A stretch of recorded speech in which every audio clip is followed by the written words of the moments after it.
For all the latest updates, subscribe to News9. Prague citizens gathered at medieval Charles Bridge to bid adieu to COVID-19 pandemic. The citizens gathered around a 500-meter-long table covered with a white cloth on the bridge. The guests brought food and drinks from home and shared it with everybody. People were also encouraged to share food with their neighbors. However, the citizens who gathered at the bridge failed to maintain social distancing in the wake of the COVID-19 pandemic. The event's organizer stated that the celebrations was possible due to lack of tourists in the city.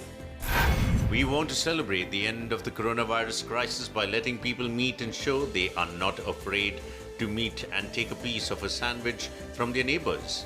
As per several media reports, the event was organized to depict that people are not afraid of the pandemic. The celebrations came in the wake of ease of restrictions imposed in the city to curb the spread of COVID-19.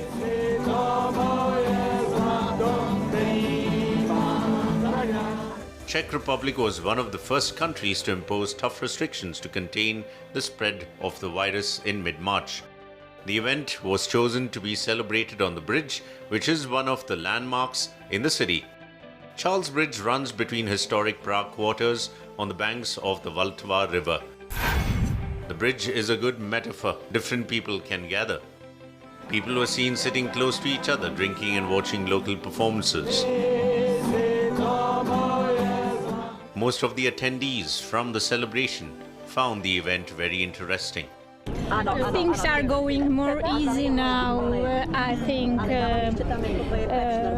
about COVID-19, and so just to enjoy life.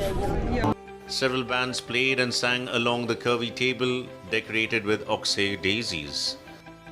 Currently, there have been very few cases in the Czech Republic, with 1,200 infected and 350 people have succumbed to the virus. Last week, the government permitted public gatherings of up to 1,000 people in swimming pools, museums, zoos and castles without any limit on the number of visitors. Even restaurants, bars and pubs have been permitted to serve the people indoors for a month. Charles Bridge was transformed into one long dining table where people gathered to mark the end of the crisis. As per several reports, such celebrations may turn out to be premature as compared to other festivities. Despite the relaxations of lockdown, there are several COVID-19 infections that are being reported away from Prague. Several cities are recording 15 infections every day in Czech Republic.